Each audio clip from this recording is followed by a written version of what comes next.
Ha ha! What have we here? Well, The Jungle Book was my first Disney film. The very first one, so of course that leaves a huge impression on you. Andres Deja and I have always had this rivalry to see who's the biggest Jungle Book fan, and we're still trying to settle that one. You know, it may come down to a cage match or something. It did inspire me to become an animator. If you like to draw, the way I see it, there's no higher accomplishment than to go into animation and make those drawings come alive. By the age of 11, in fact, it was on Jungle Book, something clicked in me and I realized that this was somebody's job. And their job was not only to do these drawings, but to give these characters individuality. How interesting. That made becoming an adult suddenly sound much more attractive because there was, you know, there were cool things to be done.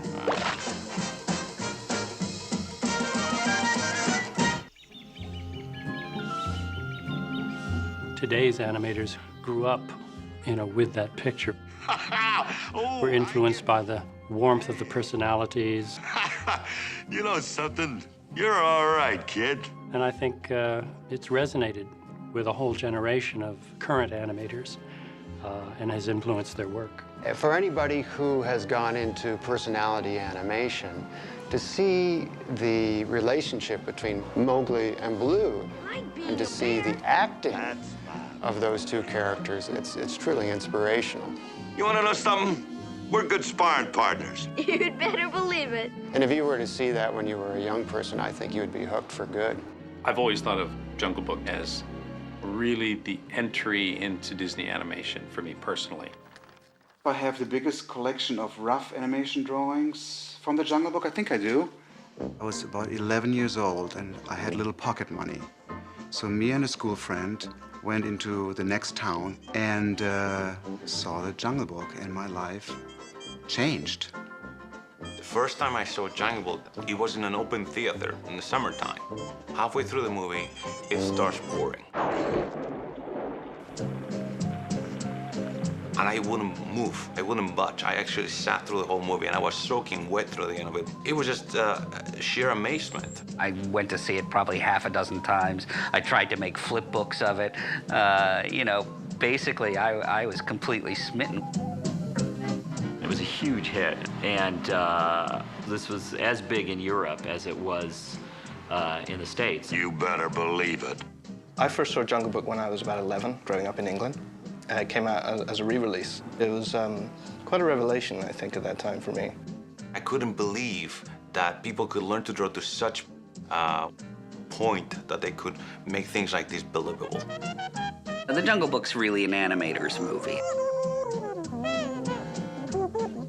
I think that's why so many animators gravitate to it, because it really boasts possibly the best character animation the studio ever did.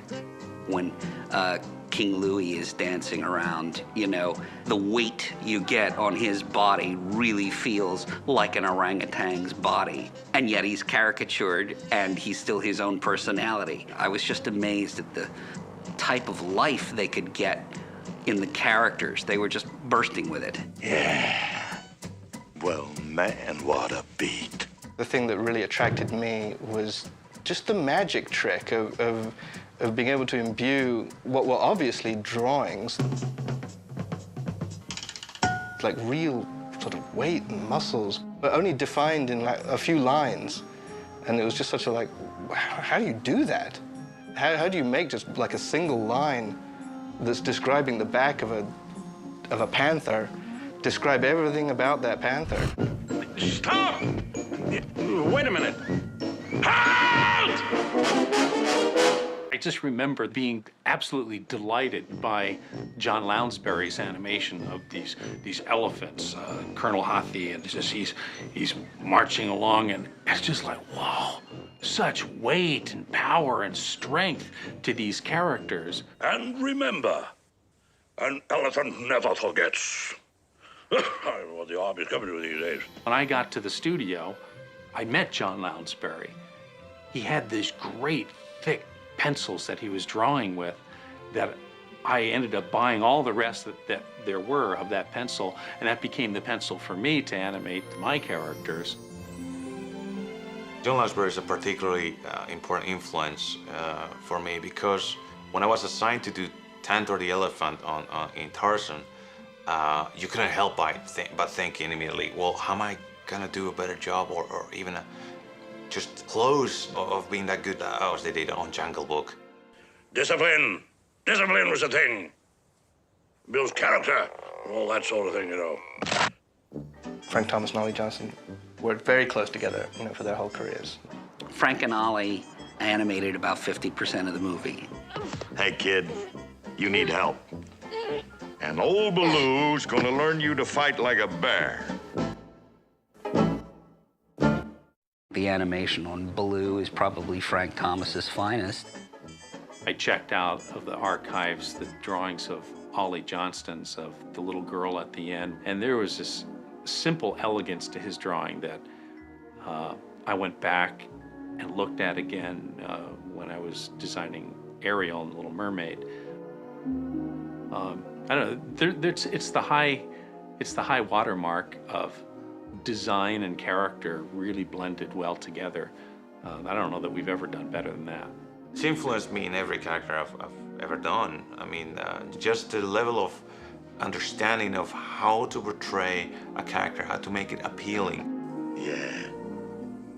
It's beautiful, ain't it? Then there was Milt Kahl's incredible design. Milt, primarily did everything on Shere Khan, all that phenomenal stuff with Kaa. Shere Khan, what a surprise. Yes, isn't it?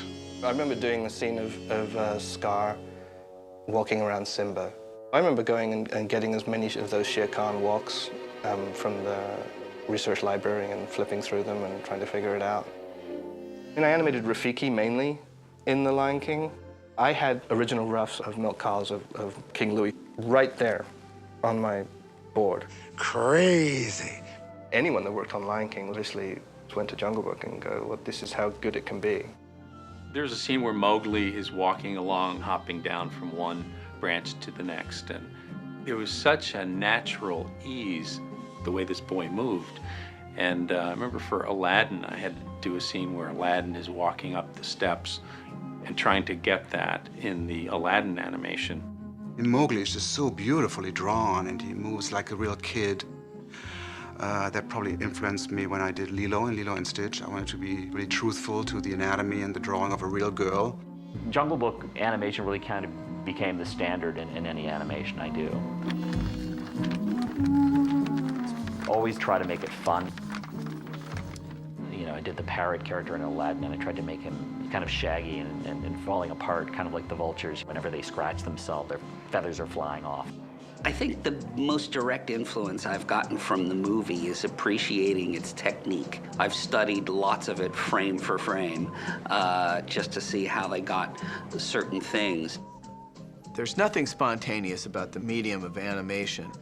Animation is, by its very nature, is a slow, kind of thoughtful medium where you analyze something and then you perfect things. But Jungle Book feels kind of spontaneous. There's a looseness to the performances and a lightness to them. And that is something that I've tried to have in my work.